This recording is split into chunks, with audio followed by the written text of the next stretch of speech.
السلام عليكم ورحمة الله وبركاته. إن الحمد لله نحمده ونستعينه ونستغفره ونعوذ بالله من شرور أنفسنا ومن سيئات أعمالنا. من يهده الله فلا مضل له ومن يضلل فلا هادي له. وأشهد أن لا إله إلا الله وأشهد أن محمدا عبده ورسوله أما بعد. فقد قال الله تعالى في القرآن العظيم والفرقان المجيد: فأعوذ بالله من الشيطان الرجيم. بسم الله الرحمن الرحيم. يا أيها الذين آمنوا اتقوا الله حق تقاته ولا تموتن إلا وأنتم مسلمون. يا أيها الذين آمنوا اتقوا ربكم الذي خلقكم من نفس واحدة وخلق منها زوجها وبث منهما رجالا كثيرا ونساء واتقوا الله الذي تساءلون به والأرحام إن الله كان عليكم رقيبا. قال النبي صلى الله عليه وسلم: إن أصدق الحديث كتاب الله وأحسن الحديث حديث محمد صلى الله عليه وسلم وشر الأمور محدثاتها وكل محدثة بدعة وكل بدعة ضلالة وكل ضلالة في النار. வானங்களையும் பூமியும் படைத்து பரிபாலிக்கக்கூடிய அல்லாஹ்வுக்கு எல்லா புகழும். அந்த ஏக இறைவனின் சாந்தியும் சமாதானமும் சத்திய தூதகர் சன்மார்க்க போதகர் மாபெரும் மனிதர் முஹம்மது நபி ஸல்லல்லாஹு அலைஹி வஸல்லம் அவர்களின் மீதும் அவர்களது சொல் செயல் அங்கீகாரத்தை எதிர்த்தவராமல் பின்பற்றி வாழ்ந்து வர்ணித்த உத்தம சத்திய சகாபாக்கள் சகாபிய பெண்மணிகள் மீதும் உலகத்தில் வாழக்கூடிய முஸ்லிம்களான ஆண்கள் பெண்கள் அனைவர் மீதும் என்றென்றும் என்று நிலவட்டுமாக. கண்ணியத்திற்குரிய இல்லாமல்ல அல்லாஹ்வின் நல்லடியார்களே, அல்லாஹ்வுடைய மாபெரும் கிருபையினால் ரமலான் மாதத்திலே இரவு தொழுகையை நிறைவேற்றியவர்களாக இங்கே நாம் அனைவரும் அமர்ந்திருக்கிறோம். அல்லாஹ்வுக்கு எல்லா புகழும், அல்ஹம்துலில்லாஹ். இந்த நேரத்தில் அஸ்மா பின்த் அபீ பக்கர் ரலியல்லாஹு அன்ஹா அவர்களுடைய வாழ்க்கை வரலாற்றையும் அதிலிருந்து பெற வேண்டிய படிப்பினைகளையும் நாம் இன்ஷா அல்லாஹ் பார்க்க இருக்கிறோம்.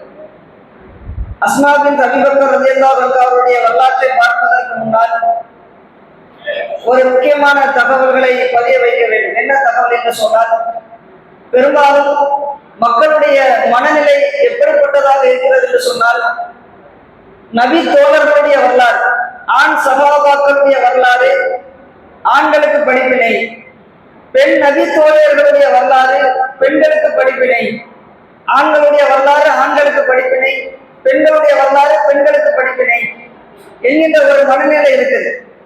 ஆண்களுடைய வரலாற்றிலிருந்து பெண்களுக்கு படிப்பினை இருக்காது, பெண்களுடைய வரலாற்றிலிருந்து ஆண்களுக்கு படிப்பினை இருக்காது என்பன போன்ற ஒரு மன பக்குவத்தை சில நேரங்களிலே ஷைத்தான் நம்முடைய உள்ளத்தில் ஏற்படுத்தி விடுவான். ஆனால் இது தவறான சிந்தனை.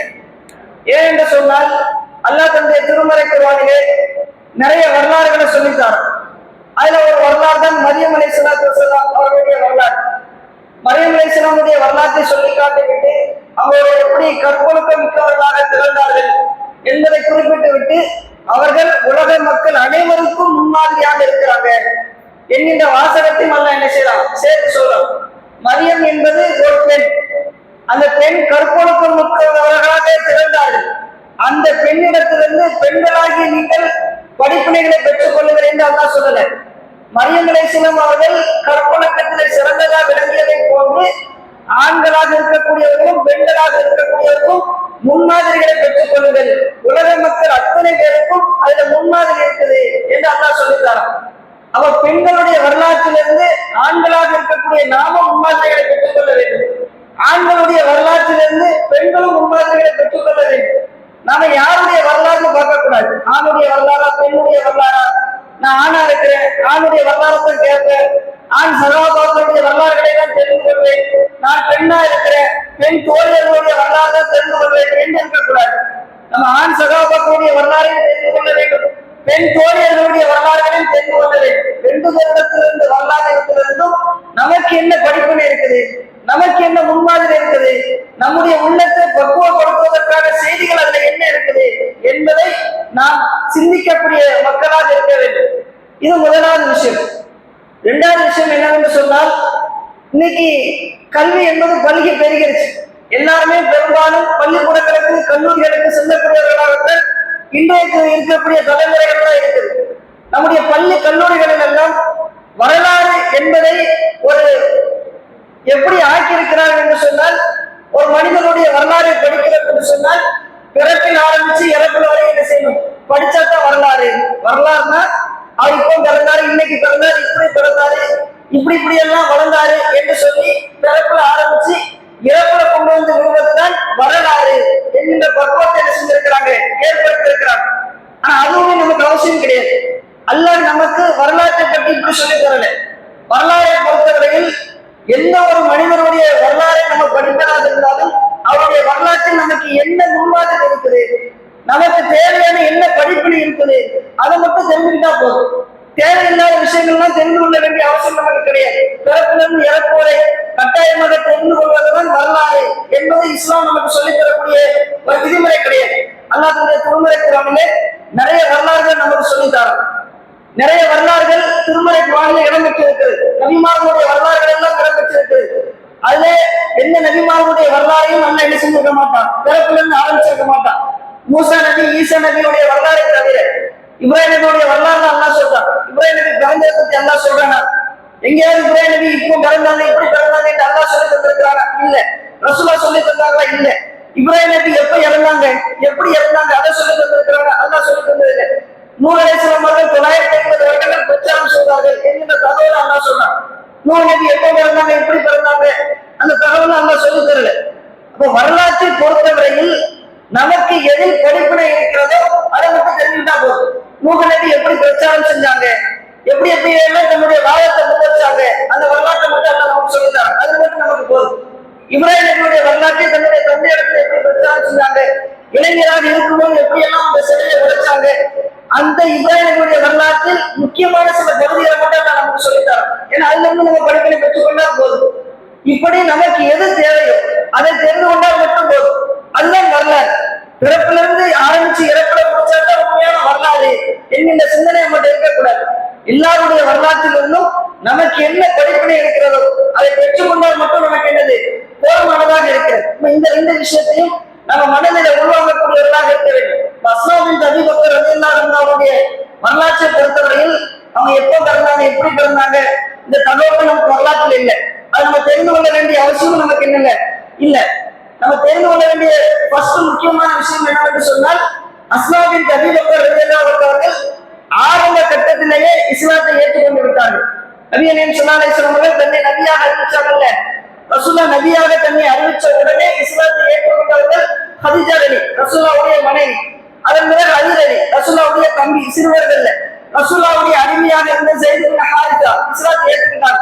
அதன் தொடர்ச்சியாக ரசூலுல்லாஹ்வுடைய நெருங்கிய நண்பர் அபூபக்கர் சித்திக் ரலியல்லாஹு அன்ஹு அவர்கள் இஸ்லாத்தை ஏற்றுக்கொண்டார். இந்த அபூபக்கர் அலி மூலமாகத்தான் நிறைய சகாபாக்கள் இஸ்லாத்தை ஏற்றுக்கிட்டாங்க. அதுல முக்கியமானவர்கள் தான் அஸ்மா அலி. ஏன்னா அபூபக்கருடைய மகள், மூத்த மகள், அபூபக்கர் அலிக்கு பிறந்த பெண் பிள்ளைகளிலேயே முதல் பெண் பிள்ளை இந்த அஸ்மா ரலியல்லாஹு அன்ஹா அவர்கள். நமக்கெல்லாம் அபூபக்கர் என்று சொன்னாலே, அவங்களுடைய மகள் என்று சொன்னாலே ஆயிஷா ரலியல்லாஹு அன்ஹா ஞாபகம் வரும். காரணம், ஆயிஷா ரலியல்லாஹு ரசூலுல்லாஹ்வுடைய மனைவியாக இருந்தாங்க, உம்மஹாத்துல் முஃமினீன், முஃமின்களுடைய தாயாக இருந்தாங்க. அதனால ஆயிஷா ரலியல்லாஹு தெரிஞ்சு வச்சிருக்கிறோம், அபூபக்கருடைய மகள் என்று அறிந்து வச்சிருக்கிறோம். ஆனா அஸ்மா ரலியல்லாஹு நிறைய பேருக்கு தெரியவே கிடையாது. ஆனா அஸ்மா ரலியல்லாஹு அன்ஹா அவர்கள் அபூபக்கருடைய மூத்த மகனாக இருக்கிறார். நபி ஸல்லல்லாஹு அலைஹி வஸல்லம் அவர்கள் தன்னை நபியாக அறிவித்த நேரத்தில் அஸ்மா ரலியல்லாஹு அன்ஹா அவர்களுக்கு 14-15 வயசு. அவங்க வாலிப பருவத்தை அடைகிறாங்க. நல்ல சிந்திக்கக்கூடிய ஆற்றலை என்ன செய்யறாங்க, பெறுகிறார்கள். அந்த நேரத்தில் அபூபக்கர் ரலியல்லாஹு அன்ஹு அவர்கள் தன்னுடைய மகனுக்கு இஸ்லாத்தை எடுத்து சொல்றாங்க.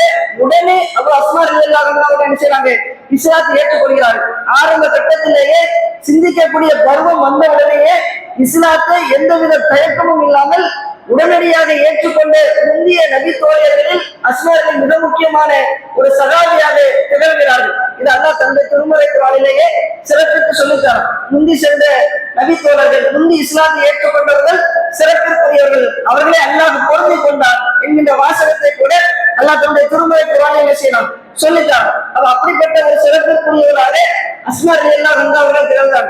நாமும் இஸ்லாத்தினுடைய சட்டத்திட்டங்களை எப்போ கேட்டாலும் உடனே அதற்கு கட்டுப்படக்கூடியவர்களாக இருக்க வேண்டும். அதனால அஸ்மா ரலியுடைய இந்த முதல் செய்தியிலிருந்து நம்ம பெற வேண்டிய படிப்பினை, இஸ்லாம் என்கின்ற செய்தியை கேள்விப்பட்ட மாத்திரத்திலேயே அஸ்மா ரலியல்லாஹு அன்ஹா அவர்கள் என்ன செய்றாங்க, உடனே இஸ்லாத்தை ஏற்றுக்கிட்டாங்க. இன்னொன்று நமக்குள்ள படிப்பினை என்னவென்று சொன்னால், நாம் ஏதாவது ஒரு குர்ஆனில் உள்ள சட்டத்தை கேட்கிறோம் என்று சொன்னால், ஹதீஸ்களில் உள்ள ஒரு இருக்கிறோம் என்று சொன்னால் உடனே கட்டுப்படக்கூடியவர்களாக இருக்க வேண்டும். ஜக்காத்து கொடுங்க என்கின்ற குர்ஆன் வசனத்தை கேள்விப்பட்டால் ஜக்காத்து கொடுக்கக்கூடிய தகுதி இருந்தால் உடனே கொடுக்கணும். தொழுங்க என்கின்ற கட்டளையை கேட்டோம் என்று சொன்னால் நம்ம உடனே தொழக்கூடியவர்களாக மாறிவிட வேண்டும். இப்படி நம்ம இஸ்லாத்திற்கு கட்டுப்படக்கூடியவர்களாக இருக்க வேண்டும். இது முதலாவதாக நம்ம அஸ்மாரியுடைய வரலாற்றிலிருந்து பெறக்கூடிய முக்கியமான படிப்பனையாக இருக்கிறது. அதன் பிறகு அஸ்மாரி எப்படியெல்லாம் இஸ்லாத்துல இருந்தா என்கிற தகவல்கள் எல்லாம் வரலாற்று என்ன செய்யல, பதிவு செய்யப்படல. அதன் பிறகு நமக்கு கிடைக்கக்கூடிய தகவல் எது என்று சொன்னால் ரசூலுல்லாஹ்வுடைய ஹிஜ்ரத் பயணம். நபி ஸல்லல்லாஹு அலைஹி வஸல்லம் அவர்கள் மக்காவிலிருந்து கிளம்பி மதீனாவுக்கு ஹிஜ்ரத் பண்ணி போனாங்கல்ல, அந்த சம்பவம் வரலாற்றிலே பதிவு செய்யப்பட்டிருக்கிறது. ஆதாரப்பூர்வமான ஹதீஸ்களிலே அது தெளிவாக பதிவு செய்யப்பட்டிருக்கிறது. அதுல அஸ்மா ரலியல்லாஹு அன்ஹா அவருடைய மார்க்க தியாகமும் அறிவு முதிர்ச்சியும் தெளிவான முறையில வெளிப்படுது. அவர் மிகச்சிறந்த அறிவு மிக்க ஒரு பெண்மணியாக திறந்தாங்க. மார்க்கத்திலே தியாகம் செய்யக்கூடிய மிகச்சிறந்த ஒரு பெண்மணியாக அஸ்மா ரலி திறந்தாங்க. ரசூலுல்லாஹ்வுடைய ஹிஜ்ரத் பயணம் மிகச்சிறந்த ஒரு ஆதாரமாக இருக்கு. நபி ஸல்லல்லாஹு அலைஹி வஸல்லம் அவர்கள் ஹிஜ்ரத் செய்வதற்கான அனுமதி அல்லாஹ்விடமிருந்து கிடைக்குது. அதுக்கு முன்னாடி ரசூல் என்ன செய்றாங்க, சஹாபாக்கள் எல்லாம் மக்காவிலிருந்து கிளம்பி மதீனாவுக்கு ஹிஜ்ரத் பண்ணி போயிருங்க என்று சொல்லிட்டாங்க. நிறைய சஹாபாக்கள் என்ன செய்றாங்க, மக்காவிலிருந்து கிளம்பி மதீனாவுக்கு ஹிஜ்ரத் பண்ணி போயிட்டாங்க. உமர் இப்னு கத்தாப் ரலியல்லாஹு அன்ஹு அவர்கள் கூட மக்காவிலிருந்து கிளம்பி ஹிஜ்ரத் பண்ணி போயிட்டாங்க. ஆனா ரசூலுல்லாஹ் மட்டும் ஹிஜ்ரத் பண்ணாம இருந்தாங்க. ஏன்னா அல்லாஹ் இடத்துல வந்து ரசூலுல்லாஹ்வுக்கு அனுமதி கிடைக்கல. சஹாபாக்கள் எல்லாம் போக சொல்ல வேண்டும் என்று அனுமதி கிடைச்சிருச்சு. அதான் சஹாபாக்கள் போயிட்டாங்க. முஹம்மது நபி ஸல்லல்லாஹு அலைஹி வஸல்லம் அவர்கள் மட்டும் ஹிஜ்ரத் பண்ணாம அப்படியே இருக்கிறாங்க. திடீரென்று அல்லாஹ் இடத்துல இருந்து முஹம்மது நபிக்கு வகி வருது, நீங்க ஹிஜ்ரத் பண்ணி போங்க என்று அனுமதி கிடைக்குது. உடனே நபி ஸல்லல்லாஹு அலைஹி வஸல்லம் அவர்கள் மதிய நேரம் உச்சி வெயில் அடிக்கக்கூடிய நேரம் அபூபக்கர் ரலியல்லாஹு அன்ஹுடைய வீட்டுக்கு வராங்க. அந்த நேரம் அபூபக்கர் அலி தன்னுடைய வீட்டுல இருக்கிறாங்க. அவங்க கூட அபூபக்கருடைய 2 மகள்கள் ஆயிஷா ரலியும் அஸ்மா ரலியும் என்ன செய்றாங்க, வீட்டுல இருக்கிறாங்க. ரசூலுல்லாஹ் அங்கிருந்து வேகமா வந்துகிட்டே இருக்கிறாங்க. வரும்போது அபூபக்கர் அலி பாக்குறாங்க, ரசூலுல்லாஹ் அவசரமா வராங்க. பார்த்தவங்க தன்னுடைய மகள்கிட்ட சொல்றாங்க, நபி ஸல்லல்லாஹு அலைஹி வஸல்லம் அவங்க இந்த மாதிரி மதிய நேரத்துல நம்மகிட்ட வந்ததே கிடையாது. நம்முடைய வீட்டுக்கு நம்மை தேடி ரசூலுல்லாஹ் இந்த நேரத்தில் வந்ததே கிடையாது. ஏன்னா ரசூலுல்லாஹ் அபூபக்கர் அலியும் தினமும் இரவு நேரங்களிலே இஷா முடிந்ததற்கு பிறகு சந்தித்து பேசுவது வழக்கம். இஸ்லாத்தை பற்றி முஸ்லிம்களை குறித்து ரசூலுல்லாஹ் அபூபக்கர் அலியும் தொடர்ந்து என்ன செய்வாங்க, பேசிக்கிட்டே இருப்பாங்க. ஆனா மதிய நேரத்துல அவங்க இப்படி பேசுறதே கிடையாது. அப்ப அபூபக்கர் அலி சொல்றாங்க, ரசூலுல்லாஹ் திடீரென்று இந்த மதிய நேரத்திலே நம்மை தேடி வருகிறார்கள் என்று சொன்னால் ஏதாவது ஒரு முக்கியமான விஷயமாக தான் இருக்கும், முக்கியமான சம்பவமாகத்தான் இருக்கும். அதனால ரசூலுல்லாஹ் அவசரமா வராங்க என்று சொல்லிக்கிட்டு இருக்கிறாங்க. நேரம் நபி ஸல்லல்லாஹு அலைஹி வஸல்லம் வீட்டுக்குள்ள வந்துட்டாங்க. வீட்டுக்குள்ள வந்த உடனே ரசூலுல்லாஹ் பார்த்து சொல்றாங்க, அல்லாஹ்வுடைய நபி ஸல்லல்லாஹு அலைஹி வஸல்லம் சொல்றாங்க, அபூபக்கரே வீட்டுல உள்ள எல்லாத்தையும் கொஞ்ச நேரம் வெளியே இருக்க சொல்லுங்க. வீட்டுல உள்ள உங்களுடைய குடும்பத்தை சேர்ந்தவர்களை கொஞ்ச நேரம் வெளியே இருக்க சொல்லுங்க. நாம ரகசியம் பேச வேண்டும், உங்களிடத்தில் முக்கியமான ஒரு தகவலை சொல்ல வேண்டும் என்று சொன்னாங்க. உடனே அபூபக்கர் அலி சொல்றாங்க, அல்லாஹ்வுடைய தூதரே நீங்க தைரியமாக சொல்லலாம், என்னோடு இருப்பவர்கள் வேற யாரும் கிடையாது, என்னுடைய 2 மகள்கள் தான். ஒன்னு அஸ்மா ரலி, இன்னொன்னு ஆயிஷா ரலி. ஆயிஷா ரலி உங்களுடைய மனைவி. அப்பமா ரசூலுல்லாஹ்வுக்கும் ஆயிஷா ரலிக்கும் திருமணம் முடிஞ்சிருச்சு. ஆயிஷா ரலிக்கு 6 வயசாக இருக்கும்போது ரசூலுல்லாஹ்வுக்கு அபூபக்கர் அலி திருமணம் முடிச்சு கொடுத்தாங்க. 9 வயசு ஆனதற்கு பிறகுதான் மதீனாவுக்கு ஹிஜ்ரத் செய்து சென்றதற்கு பிறகுதான் இல்லறத்துல ஈடுபட்டாங்க. அதுக்கு முன்னாடியே கல்யாணம் ஆகி மனைவியாக மாறிவிட்டாங்க. மதீனாவுக்கு செல்வதற்கு முன்னாடி வரைக்கும் ஆயிஷா ரலி அபூபக்கருடைய வீட்டுல தான் இருந்தாங்க. அப்ப ரசூலுல்லாஹ் அபூபக்கர் சொல்றாங்க, அல்லாஹ்வுடைய தூதரே இந்த வீட்டுல வேற யாரும் இல்லை, உங்களுடைய மனைவி ஆயிஷா ரலி இருக்கிறாங்க, என்னுடைய இன்னொரு மகள் அஸ்மா இருக்கிறார், அஸ்மாவும் இஸ்லாத்தை ஏற்றுக்கொண்டிருக்கிறாள், இது உங்களுக்கு நல்லா தெரியும், அதனால நீங்க பயப்பட தேவையில்லை, சொல்ல வந்த விஷயத்தை தைரியமா சொல்லுங்க, அச்சப்பட தேவையில்லை என்று சொல்றாங்க. இந்த இடத்தில் அபூபக்கர் ரலியல்லாஹு அன்ஹு அவர்கள் தன்னுடைய மகளுடைய ஈமானுடைய உறுதியை வெளிப்படுத்துறாங்க. என் மகள் அஸ்மா இஸ்லாத்தை ஏற்றுக்கிட்டா அவர் உறுதியா இருக்கிறார், அவ யார்கிட்டையுமே ரகசியத்தை என்ன செய்ய மாட்டா, வெளியே கசி விட மாட்டா, அதனால நீங்க தைரியமாக சொல்லலாம், நீங்க பயப்பட தேவையில்லை என்று தன்னுடைய மகளுக்கு நபி ஸல்லல்லாஹு அலைஹி வஸல்லம் இடத்துல அபூபக்கர் சித்திக் ரலியல்லாஹு அன்ஹு சர்டிபிகேட் கொடுக்குறாங்க. அந்த அளவுக்கு அஸ்மா ரலி மார்க்கத்திலே மிக பிடிப்புள்ள ஒரு ஈமானிய பெண்ணாக திகழ்ந்தார்கள். அதன் பிறகு நபி ஸல்லல்லாஹு அலைஹி வஸல்லம் அபூபக்கர்கிட்ட சொன்னாங்க, அபூபக்கரே அல்லாஹ் எனக்கு அனுமதி தந்துட்டான், நம்ம மக்காவில இருந்து மதீனாவுக்கு ஹிஜ்ரத் பண்ணி போகணும், இதுக்கு அல்லாஹ் என்ன செஞ்சுட்டான், எனக்கு அனுமதி தந்துட்டான் என்று சொன்ன அபூபக்கர் கேட்கிறாங்க, அல்லாஹ்வுடைய தூதரே நானும் உங்களோட வரட்டுமா, எனக்கும் அல்லாஹ் அனுமதி தந்துட்டான் என்று சொல்லி கேட்கிறாங்க. உடனே நபி ஸல்லல்லாஹு அலைஹி வஸல்லம் சொன்னாங்க, ஆமா நம்ம 2 பேரும் சேர்ந்துதான் மக்காவில இருந்து மதீனாவுக்கு ஹிஜ்ரத் பண்ணி போக போறோம். ஏன்னா காஃபிர்களுக்கு தெரியக்கூடாது, ரகசியமா போகணும். ஏன்னா காஃபிர்கள் ரசூலுல்லாஹை கொலை செய்ய வேண்டும் என்பதற்காக துடித்துக் கொண்டிருக்கிறான். கங்கணம் கட்டி கொண்டு திரிந்து கொண்டிருக்கிறான். யாருக்குமே தெரியாமல் ரகசியமாக கிளம்ப வேண்டும். அதாவது ரசூலுல்லாஹ் வீட்டுல எல்லாத்தையும் நினைச்சாங்க, கொஞ்ச நேரம் வெளியே இருங்க என்கின்ற அளவுக்கு ரசூலுல்லாஹ் சொல்றாங்க. அவ இந்த தகவலை சொன்ன உடனே அபூபக்கர் சொல்றாங்க, அல்லாஹ்வுடைய தூதரே, என்னிடத்தில் 2 ஒட்டகம் இருக்குது. நம்ம ஹிஜ்ரத் பண்ணி போக வேண்டும் என்பதற்காகவே இந்த 2 ஒட்டகத்தை தயார் செய்து வைத்திருக்கிறேன். ஒரு ஒட்டகத்தை நீங்க வச்சுக்கோங்க, ஒரு ஒட்டகத்தை நான் வச்சுக்கிறேன், 2 பேரும் ஹிஜ்ரத் பண்ணி போவோம் என்று சொன்னாங்க. ரசூலுல்லாஹ் சொல்றாங்க, இதை இலவசமா தர வேண்டாம், அன்பளிப்பா தர வேண்டாம், ஹிஜ்ரத்தில் உள்ள எல்லா நன்மைகளையும் நான் பெற்றுக்கொள்ள வேண்டும், நான் காசு கொடுத்து வாங்கிக்கிறதை என்று சொல்லி நபிகள் ஸல்லல்லாஹு அலைஹி வஸல்லம் அவர்கள் அதை காசு கொடுத்து வாங்குறாங்க. வாங்கின உடனே அபூபக்கர் தன்னுடைய மகள்களை திரும்பி பார்க்கிறான். அஸ்மா அலிக்கு புரிஞ்சு போச்சு. ஏன்னா அப்ப அஸ்மா அலிக்கு 24, 25 வயசு. 24, 25 வயசை சேர்ந்த ஒரு பெண்மணியாக அஸ்மா அலி இருக்கிறாங்க.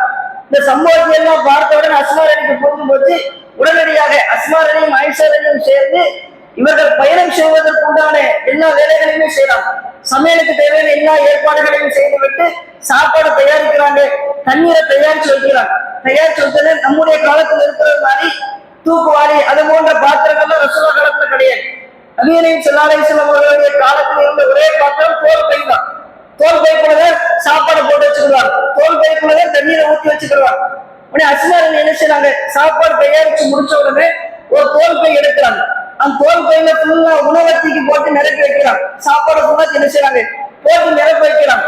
இன்னொரு தோல் பை எடுக்கிறாங்க, அந்த தோல் பையில தண்ணீரை ஊற்றி வைக்கிறாங்க. ஏன்னா பயணம் போறாங்க, சில நாட்கள் பயணமாக இருக்கும், வெயில் சுட்டரிக்கக்கூடிய ஒரு வேலையாக இருக்கும். அதனால பயணத்துல சாப்பாடுவதற்கு தேவையாக இருக்கும் என்பதற்காக ஒரு தோல் பையின் உணவையும் இன்னொரு தோல் பையில் தண்ணீரையும் ஊற்றிக்கொண்டு தயாரிச்சு வைக்கிறாங்க. வச்சா தோல் பையை கெட்டணுமே, இல்லாட்ட கொட்டி கீழே வந்துடும், நாசமா போய் வீணா போயிடும். அந்த தோல் பையை கட்டுவதற்கு கயிறுகளை தேடி தேடி பார்க்கிறாங்க. அபூபக்கர் அலி வீடு ஃபுல்லா தேடி தேடி பார்க்கிறாங்க, அஸ்மா அலிக்கு கயிறே கிடைக்கல.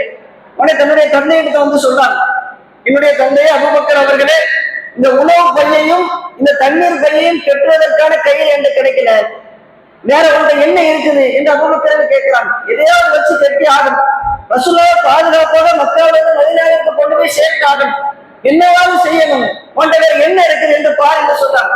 உடனே அஸ்மா ரலியல்லாஹு அன்ஹா அவர்கள் தன்னுடைய இடுப்பு கச்சை, ரசூலுல்லாஹ் காலத்துல இடுப்பு கச்சை என்று கட்டுவார், கீழாடைகளை உடுத்துவதற்காக இடுப்பு, இன்னைக்கு ஆண்கள் அருணாக்கேர் என்று சொல்லி கட்டுவாங்கல்ல, அதே போல ரசூலுல்லாஹ் காலத்துல அவங்களுடைய ஆடை பாரம்பரியத்தில் இடுப்பு கச்சை என்று நினைச்சுவாங்க, கெட்டுவாங்க.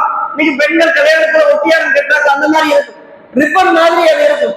உடனே ரசூலுல்லாஹ் வந்து அஸ்மா அலி அபூபக்கர் வந்து சொல்றாங்க, என்னுடைய தந்தையே, இந்த ஒரே ஒரு இடுப்பு கச்சை மட்டும்தான் என்கிட்ட இருக்குது, வேற எதுவுமே இல்லை கட்டுறதுக்கு. உடனே அபூபக்கர் சொல்றாங்க, அது 2ஆ கிழிச்சிருக்க, 2ஆ கிழிச்சு ஒன்ன வச்சு உணவு தோல் பையை கட்டுங்க, இன்னொன்னு வச்சு தண்ணீர் இருக்கக்கூடிய தோல் பையை கட்டுங்க, 2ஐயும் நல்லா கட்டுங்க என்று சொன்ன உடனே அஸ்மா ரலியல்லாஹு அன்ஹா அவர்கள் வேற எதையுமே யோசிக்கல. தன்னிடத்தில் இருந்த அந்த ஒரே இடுப்பு கச்சையை 2ஆக கிழித்து ஒன்ன வச்சு உணவு பையையும் இன்னொரு வச்சு தண்ணீர் பையும் என்ன செய்றாங்க, நல்ல இறுக்கமாக கட்டுறாங்க. கெட்டி முடிச்சுட்டு ரசூலுல்லாஹ் என்ன செய்றாங்க, அபூபக்கர் ரலியல்லாஹு ரசூலுல்லாஹ் என்ன செய்றாங்க, கொடுத்து அனுப்புறாங்க. இதுல அஸ்மா ரலியல்லாஹுடைய தியாகம் மிகச்சிறந்த ஒரு தியாகமாக இருக்கு. ஒரு பெண்மணியாக இருக்கிறாங்க, அவங்க இடத்துல ஒரே ஒரு இடுப்பு கச்சை தான் இருக்கிறது, இருந்தாலும் அதை பத்தி அவங்க யோசிக்கவே இல்லை, அதை பத்தி அவங்க சிந்திக்கவே இல்லை. நபிகள் ஸல்லல்லாஹு அலைஹி வஸல்லம் அவர்கள் பாதுகாப்பாக மக்காவிலிருந்து மதீனாவுக்கு சென்று விட வேண்டும், ரசூலுல்லாஹ்வுடைய ஹிஜ்ரத் மிகச்சிறந்த ஒரு ஹிஜ்ரத்தாக மாற வேண்டும் என்பதற்காக தன்னிடத்தில் உள்ள எதை வேண்டுமானாலும் தியாகம் செய்வதற்கு தயாரானவர்களாக அஸ்மா திகழ்ந்தாங்க. அதனால தன்னுடைய கச்சையை 2ஆக கிழித்து அந்த 2ஐயுமே கட்டி கொடுத்தாங்க. அவங்களுக்கு ஒண்ணுமே இல்லை. அதனால்தான் சகாபாக்கள் எல்லாம் அஸ்மா ரலியல்லாஹு அன்ஹா அவர்களே ராத்துல் நிகாத்தைன், 2 கச்சுடையவள் என்கின்ற பெயரை சொல்லி அழைப்பாங்க. எப்படி அஸ்மாவுடைய தந்தை அபூபக்கர் ரலியல்லாஹு அன்ஹு அவர்களுக்கு சித்திக் என்கின்ற பெயர் ஒரு சிறப்பு பெயராக இருக்குல்ல, ரசூல் அபூபக்கருடைய பெயரே அபூபக்கர் தான் கூப்பிட்டு இருப்பாங்க. நபிகள் ஸல்லல்லாஹு அலைஹி வஸல்லம் அவர்கள் அபூபக்கர் அலி இஸ்லாத்தை உண்மைப்படுத்துவதை முன்னிட்டு அபூபக்கர் அலிக்கு சித்திக் என்கின்ற ஒரு பட்ட பெயரை சூட்டினார், சிறப்பு பெயர். அதனாலதான் அவங்களுடைய பெயரே அபூபக்கர் சித்திக். இன்னைக்கு குழந்தை பிறந்தால் கூட அபூபக்கர் தனியா பெயர் வைக்க மாட்டாங்க, அபூபக்கர் சித்திக் என்கின்ற பெயரைத்தான் சேர்த்து வைப்பாங்க. அந்த அளவுக்கு சித்திக் என்பது அபூபக்கர் என்கின்ற பெயரோட ஒட்டிடுச்சு, அந்த அளவுக்கு சிறப்பிற்குரிய ஒரு பெயரா மாறிடுச்சு. இது அபூபக்கரில் பெற்றுக்கொண்ட ஒரு சிறப்பு பெயர். எப்படி தந்தை சிறப்பு பெயரை பெற்றுக்கொண்டார்கள், மார்க்கத்திற்காக தியாகம் செய்து மார்க்கத்துல ஈடுபாடோடு இருந்து இப்படி சிறப்பு பெயரை பெற்றுக்கொண்டார்களோ, அதே போன்று அபூபக்கருடைய மகனான அஸ்மா ரலியல்லாஹு அன்ஹா அவர்களும் லாத்து நிபாத்தேன், இரண்டு கச்சுடையவள் என்கின்ற சிறப்பு பெயரை பெற்றுக் கொண்டான். மார்க்கத்திற்காக அவர்கள் செய்த தியாகம், மார்க்கத்திற்காக தன்னிடத்திலிருந்து அந்த ஒரே இடுப்பு கச்சையை அவர்கள் கிழித்து கொடுத்ததனால் இப்படிப்பட்ட ஒரு மிகச்சிறந்த ஒரு சிறப்பு பெயர் அபூபக்கர் சித்திகளுடைய மகனான அஸ்மா ரலியல்லாஹு அன்ஹா அவர்கள் பெற்றுக்கொண்டார்கள் என்பதை நம்ம என்ன செய்ய முடியுது, ஹதீஸ்கள்ல பார்க்க முடியுது. இதையெல்லாம் தயார் செய்து முடிச்ச உடனே அஸ்மா ரலியல்லாஹு அன்ஹா அவர்கள் செஞ்சு முடிச்சுட்டு அபூபக்கரையும் ரசூலுல்லாஹும் என்ன செய்றாங்க, பாதுகாப்பாக யாருக்கும் தெரியாமல் ரகசியமாக உணவையும் தண்ணீரையும் எடுத்துக்கொண்டு ஒட்டகத்தில் ஏறி என்ன செய்றாங்க, மக்கா விட்டு கிளம்பி போறாங்க.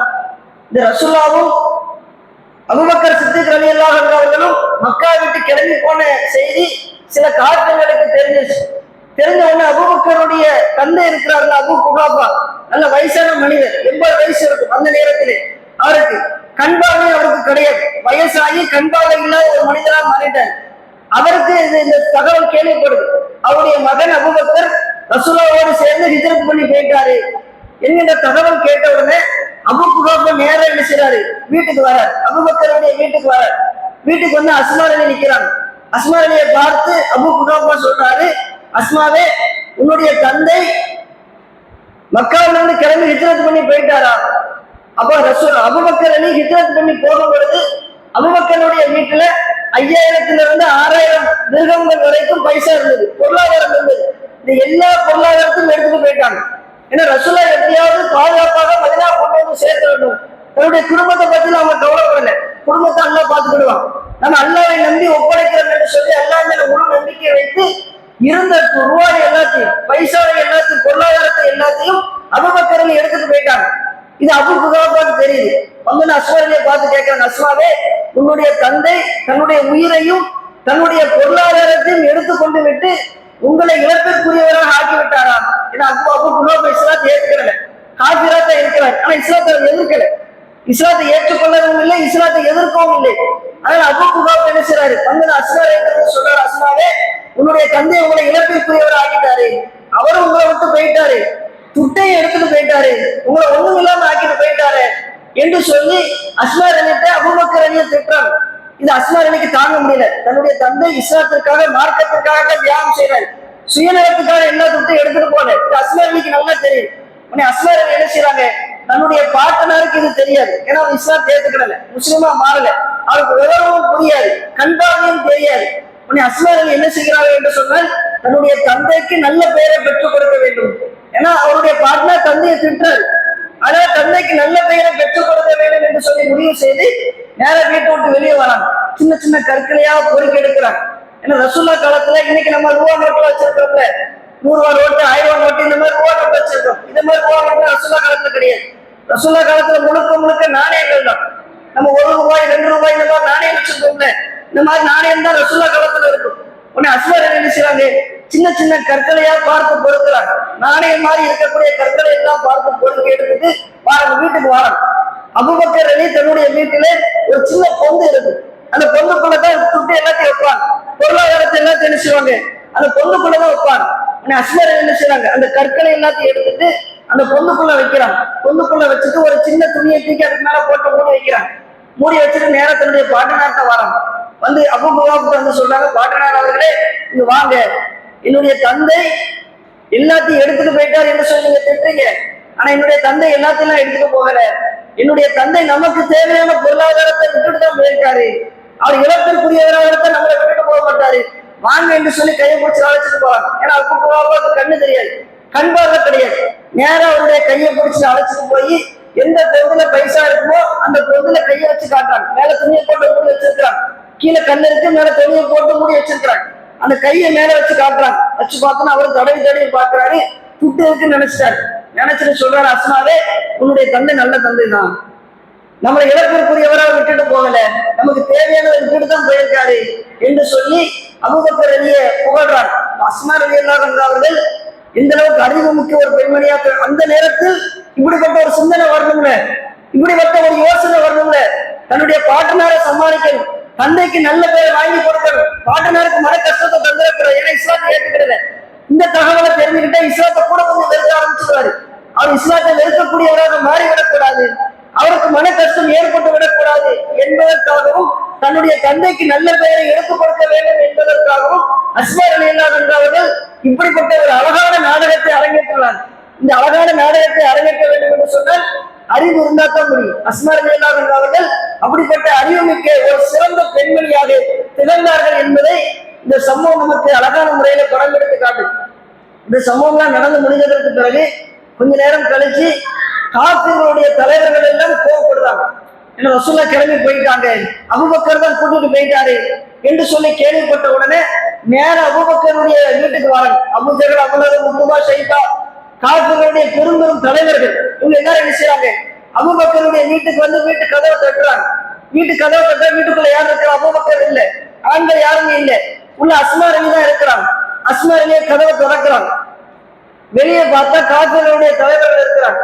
உடனே என்னன்னு கேட்கும் பொழுது காஃபிர்களுடைய தலைவர்கள் எல்லாம் கோபத்தோடு நிற்கிறாங்க. அந்த கோபத்தோடு நின்று அஸ்மா ரலியை பார்த்து கேட்கிறாங்க, அஸ்மாவே உங்களுடைய தந்தை எங்க? ஏன்னா இது அஸ்மா ரலிக்கு பார்த்த உடனே தெரிஞ்சிச்சு அவங்க கோபத்தோடு வந்திருக்கிறாங்க. தந்தை கையில கிடைச்சா உண்டு இல்லாம பண்ணிடுவாங்க, ரசூலுல்லாஹை கொலை பண்ற ஒரு எண்ணத்தோடு வந்திருக்கிறாங்க. இது எல்லாமே அவங்கள பார்த்த உடனே அஸ்மா ரலிக்கு தெரிஞ்சிச்சு. கோபத்தோட அபூ ஜஹல் கேட்கிற, அஸ்மாவே உங்களுடைய தந்தை எங்க, அபூபக்கர் எங்க என்று சொல்லி மிரட்டி கேட்கிறான். அஸ்மா ரலி பதட்டமே படல, தைரியமாக நின்று அந்த காஃபிர்களுடைய தலைவர்கள் சொல்றாங்க, இப்போ இந்த நேரத்தில் என்னுடைய தந்தை எங்க இருக்கிறான்னு தெரியாது. அஸ்மா ரலி பொய் சொல்லல, எப்படிப்பட்ட ஒரு லாபகமான பதில சொல்றாங்க. ஏன்னா கிளம்பி போயிட்டாங்கன்னு எனக்கு தெரியும், எங்க கிளம்பி போறாங்கன்னு தெரியும், ஆனா அந்த நேரத்துல எங்க இருக்கிறாங்க எப்படி இருக்கிறாங்க என்று தெரியாதுல.